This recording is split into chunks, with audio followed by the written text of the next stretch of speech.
എങ്ങനെയാണ് കാര്യങ്ങൾ നീക്കേണ്ടതെന്ന് ഒരു ഐഡിയയും കിട്ടുന്നില്ലല്ലോ. ദേവിക്ക് ഇവിടുന്ന് മാറി നിൽക്കുക തന്നെ വേണം. അതിനാദ്യം നന്ദനെ ഇവിടുന്ന് മാറ്റണം.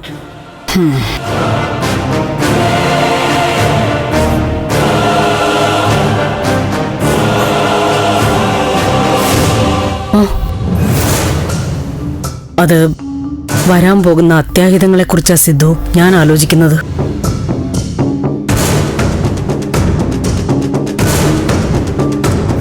മീര, ദേവികയോട് മീര അങ്ങനെ ചെയ്യുമെന്നാണോ ചോദ്യം? ചെയ്യും സിദ്ധു. അത്രയ്ക്ക് ദേഷ്യമുണ്ട് ദേവികയോട്. മീര ആത്മഹത്യ ചെയ്യാൻ ശ്രമിക്കുമെന്ന് നമ്മൾ കരുതിയോ? ഇതിപ്പോ മീര തന്നെ വിളിച്ചു പറഞ്ഞില്ലേ. സിദ്ധു നന്ദനോടും ദേവികയോടും ഒന്ന് സംസാരിക്കേ.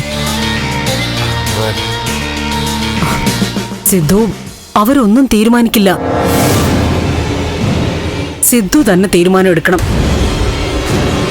സിദ്ധു അവരോട് പറഞ്ഞ അവരനുസരിക്കും. സിദ്ധു അവരുടെ കാണപ്പെട്ട ദൈവമാണ്. നന്ദൻ പറഞ്ഞ ദേവിക കേൾക്കും. സിദ്ധു പറഞ്ഞ നന്ദനും ദേവികയും അനുസരിക്കും.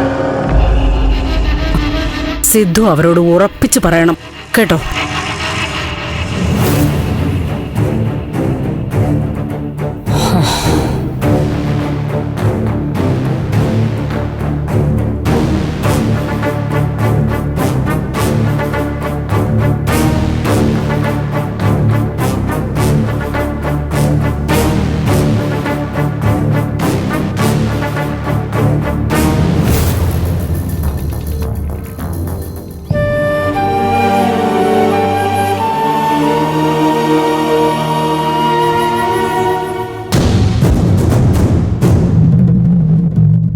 നന്ദാ, എന്താ ജാനകി വിളിച്ചിരുന്നു. മീരെ ഇന്ന് രാവിലെ ഡിസ്ചാർജ് ചെയ്യും. ചെയ്യട്ടെ, അതെന്താ? ഡിസ്ചാർജ് ചെയ്യുന്ന സമയത്ത് ഞാൻ അവിടെ ഉണ്ടാവണമെന്നാ പറഞ്ഞേ. രാത്രി മുതൽ ഒരു ബാക്ക് പെയിൻ. കുറെ ദിവസമായിട്ട് അങ്ങോട്ടും ഇങ്ങോട്ടും ഉള്ള ഓട്ടോ അല്ലേ. ബാക്ക് പെയിൻ ആണെങ്കിൽ അമ്മ റെസ്റ്റ് ചെയ്തോ. രജനീച്ചുണ്ടല്ലോ അവിടെ, അവര് വന്നോളൂ. ഡിസ്ചാർജ് ചെയ്യുമ്പോ ഏറ്റവും ഉത്തരവാദിത്തമുള്ള ഒരാൾ അവിടെ വേണം. എന്നുവെച്ചാ ഒരുപാട് കാര്യങ്ങൾ ഡോക്ടർമാര് പറയും. ബില്ലിന്റെ സെറ്റിൽമെന്റ്, മുറിയിന്ന് ബാഗും മറ്റും കാറിലേക്ക് എടുക്കണം, പേഷ്യന്റിനെ വാഹനത്തിലേക്ക് എത്തിക്കണം. രജനിയെ കൊണ്ട് ഇതെല്ലാം കൂടെ ഒന്നും നടക്കുകയില്ല. പിന്നെന്ത് ചെയ്യാനാ? എനിക്ക് പകരം ആശുപത്രിയിലേക്ക് നീ ഒന്ന് പോണം. ആശുപത്രിയിൽ ഞാൻ പോണോന്നോ? എനിക്കൊന്നും പോകാൻ പറ്റില്ല. നീ പോവില്ലെന്നോ? ഈ വീട്ടിലെ കുട്ടിയാ അവള്. ഏത് വീട്ടിലെ കുട്ടിയോ ആവട്ടെ, എനിക്ക് പോകാൻ പറ്റില്ല. പറ്റില്ലെന്ന് വെച്ചാ പറ്റില്ല. നീ കാരണം അവൾക്ക് ഇതൊക്കെ സംഭവിച്ചത്. എന്നിട്ടിപ്പോ ഒഴിഞ്ഞു മാറുന്നോ? ആ, ഞാൻ കാരണമാണെങ്കിലേ അവളോട് കൊണ്ടുപോയി കേസ് കൊടുക്കാൻ പറ. ഞാൻ കോടതി പറഞ്ഞോളാം. എന്നെ ബ്ലാക്ക്മെയിൽ ചെയ്യാണല്ലേ? അവൾ ആശുപത്രിയിലായപ്പോ സാമാന്യ മര്യാദ അനുസരിച്ച് ചെയ്യേണ്ടതൊക്കെ ചെയ്തു. അത് തീർന്നു.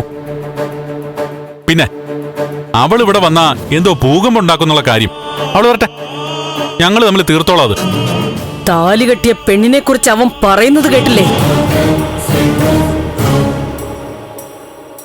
2 ദിവസം പോയി അന്വേഷിച്ചതോടെ അവന്റെ ഉത്തരവാദിത്വം തീർന്നുവെന്ന്. ആര് താലി കെട്ടിയെന്ന്? ഞാൻ അവളുടെ കഴുത്തില് എന്തിനാ താലി കെട്ടിയത്? ആർക്ക് വേണ്ടിട്ടാ?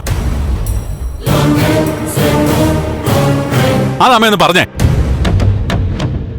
നാഴികയ്ക്ക് 40 വട്ടം താലി കെട്ടി എന്ന് പറഞ്ഞാ അവൾ എന്റെ ഭാര്യയാവോ? പറയാമേ. നന്ദു, വേണ്ട.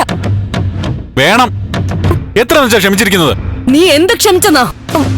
നന്ദു, നന്ദു ആശുപത്രി പോണം. ദേവി, ആവശ്യമില്ലാത്ത കാര്യങ്ങൾ പറയരുത്. ഞാൻ പോവില്ല. നന്ദു പോണം. ആന്റി പറഞ്ഞതാ ശരി. ഈ വീട്ടിലെ കുട്ടിയെ മീര. നന്ദുവിനും അതിൻ്റെതായ ഉത്തരവാദിത്വം ഉണ്ട്. അമ്മ പറഞ്ഞത് കേട്ടില്ലേ? അവള് ഞാൻ താലി കെട്ടിയ പെണ്ണാണെന്ന്.